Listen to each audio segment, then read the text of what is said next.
Hi, my name is Vainavi Viswanath, and my project this summer was on evaluating the effects of A211T and A211D on the binding site of cyclic AMP-dependent protein kinase A. Through my research this summer, I tried to answer the scientific question, how do two different mutations in the same residue of pKa result in two distinct diseases with completely different effects on pKa regulation? Let's take a step back. Protein kinases are key regulators of cell functions. They act like a business manager, adding tasks to other proteins to direct them around a company. But instead of a task, kinases add phosphate groups to substrate proteins to direct other proteins. I'm studying protein kinase A, a special kind of kinase. When protein kinase A, or pKa, binds to another molecule called cyclic AMP, it is activated. Specifically, pKa in the cell regulates glycogen, sugar, and lipid metabolism. An analogy I like to use to illustrate the function of pKa is an army general who controls his troops, the troops being the substrate proteins in the cell. In the wild-type or non-mutated form of pKa, at position 211, there's an alanine, which is a small hydrophobic residue. pKa has two possible mutations at the same position. A211D is a mutation where the residue alanine is replaced by the residue aspartic acid.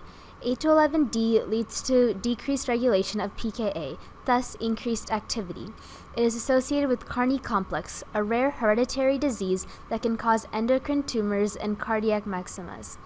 On the contrary, A211T results in a completely opposite effect. It leads to increased regulation of pKa, causing acrodyssystosis. Consequences are growth delay, skeletal malformations, learning disabilities, cell resistance to hormones, and more. These mutations are right next to the binding pocket for cyclic AMP. Thus, there is a good chance that the mutation affects the conformation of the binding pocket and the overall behavior of the protein.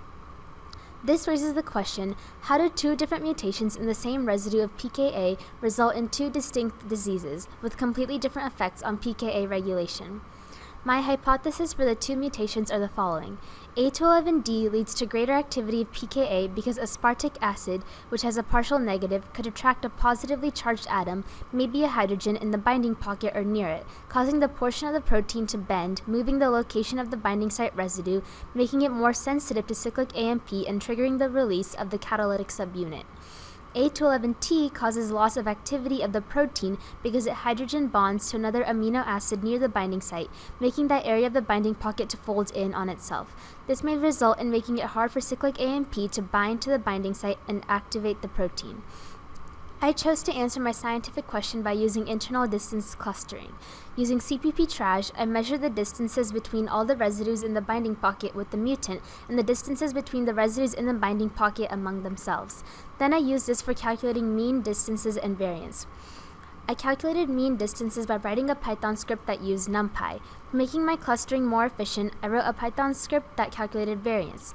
For the distances that didn't fluctuate as much throughout the trajectory, I removed them from the data that I was going to use for clustering, thus increasing the amount of variability in the data set I was going to cluster.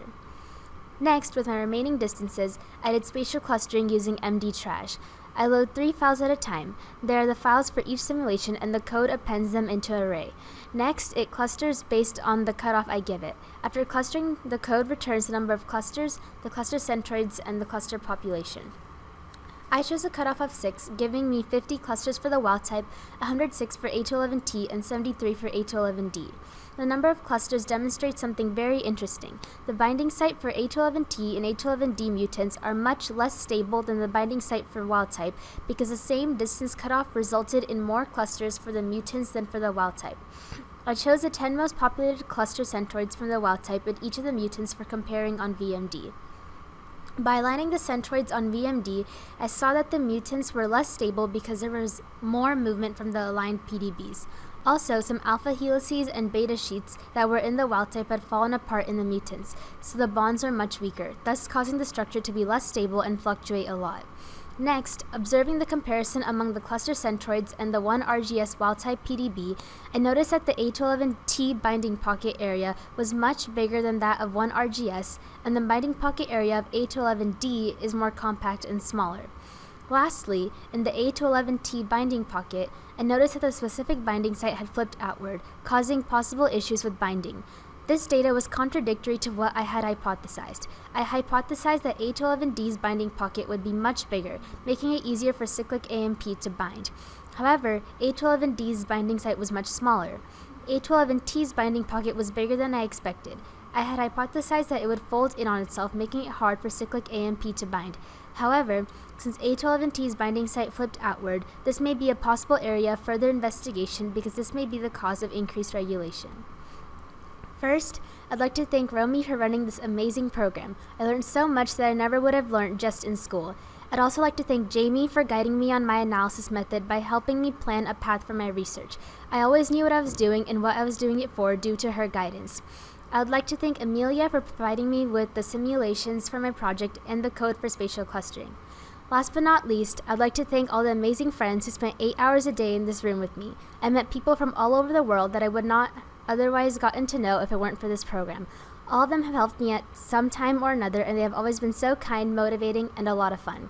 I truly enjoyed my experience in this program, and I will definitely miss spending time with all of you in Keck 2.